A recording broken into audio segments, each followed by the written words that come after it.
한 1억 2천 정도 원천징수 기준으로 받았고, 그리고 세후 금액에서는 한 8, 9천 정도 됐던 것 같아요. 근데 그게 약간 연봉이라고 말하기는 그렇고, 연봉은 한 7천 정도가 되고, 그리고 나머지 한 뭐 5천, 6천 정도는 성과급이거든요. 그래서 실질적으로 지금 반도체가 호황기이기 때문에 이 정도가 나오는 거고, 호황기가 아닌 경우에는 1억이 아닌 경우도 꽤 있었거든요. 입사하는 신입사원의 연봉은 얼마 정도 돼요? 신입사원의 연봉은 한 4,500 정도 되는 걸로 알고 있는데, 근데 지금 궁금한 거는 그거잖아요. 원천징수로 봤었을 때는 신입사원도 한 8,000 이상은 받거든요. 그래서 제가 간단하게 말씀을 드리면은, 네. 신입사원 연봉이 한 지금 4,500이고, 그 다음에 특보가 나오는 해가 있어요. 그래서 18년, 19년도에 반도체 호황기가 있어갖고 특보가 나왔는데, 한 특보 700만 원 정도, 그 다음에 성과급이 PS 50%면 연봉이 50%거든요. 네. 그러면은 한 2,200 정도, 그 다음에 PI라고 해서 기본급의 100%를 두 번을 주거든요. 그게 한 300 정도?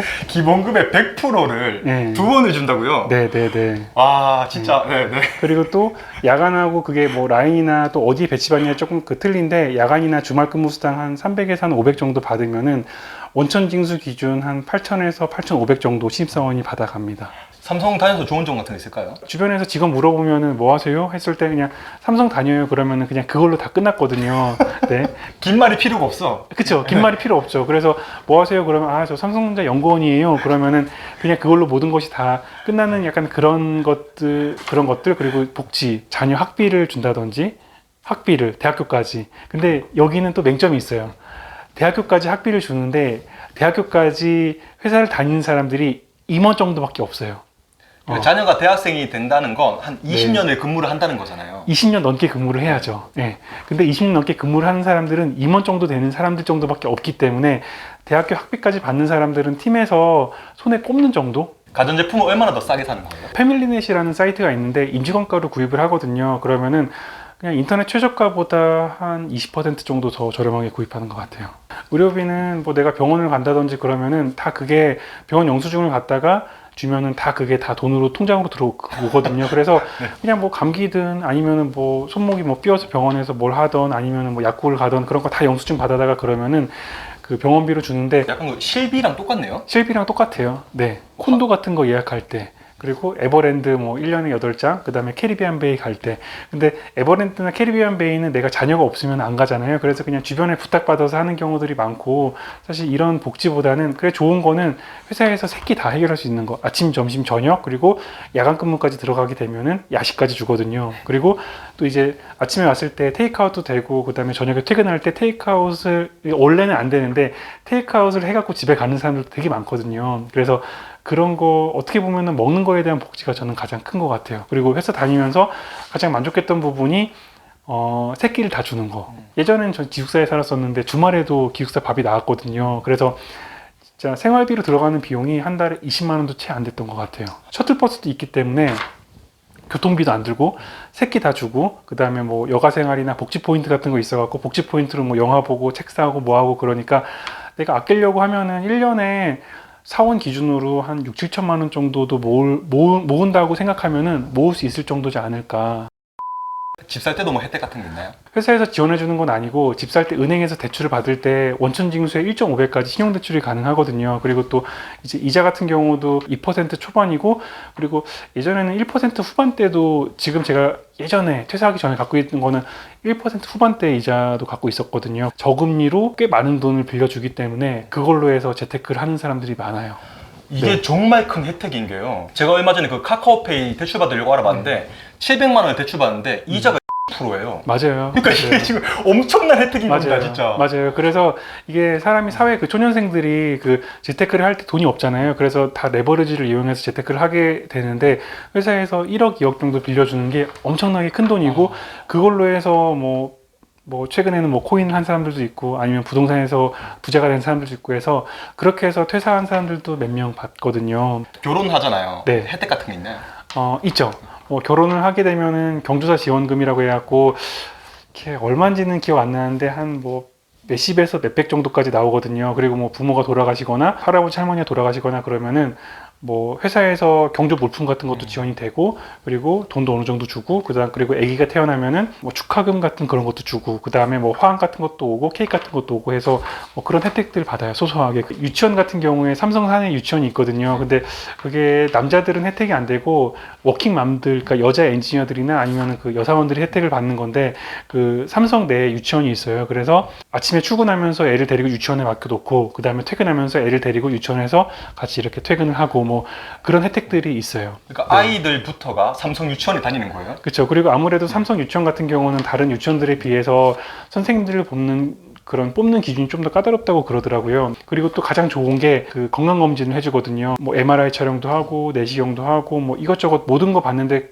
그런 거를 해줘갖고 건강검진에 대한 비용이 전혀 들지가 않아요. 네, 그런 거는 되게 좋은 것 같아요. 네.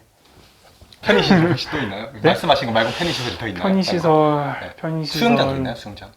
수영장도 있어요. 근데 아니 잠깐만. 수영장도 있는데 회사에 수영장이 네, 있다고? 수영장도 있다고 들었어요. 근데 수영장도 있는데 근데 사실 수영장에서 아는 사람 만날까봐 저는 이용하는 사람은 못 본 것 같아요. 있다고는 들었는데 저희 팀에서 이용하는 사람은 못 본 것 같아요.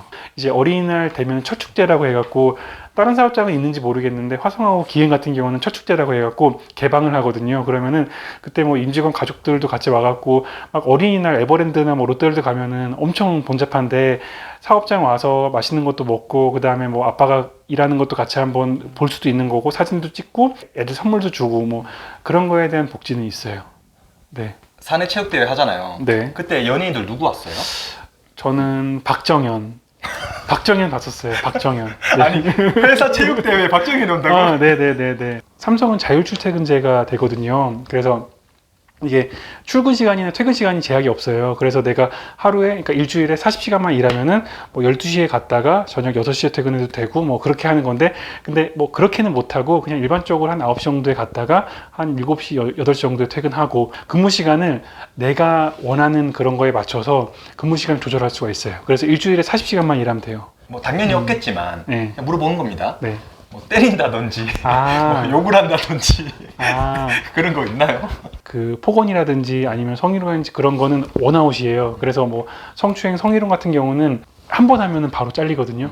그렇기 때문에 절대 그런 거 없고, 뭐 폭언 같은 경우도 다 인사과에서 모니터링을 해요. 그리고 설문조사도 하고, 그 다음에 팀 내 그런 지표가 있거든요. 그래서 뭐 예를 들어서 내가 무슨 A라는 부서에 있는데 그 부서의 점수를 매겨요. 그래서 이 부서에서 뭐 부서장이 뭐 어떻다 그런 점수를 쭉 매겨갖고 다 모니터링 인사과에서 하기 때문에.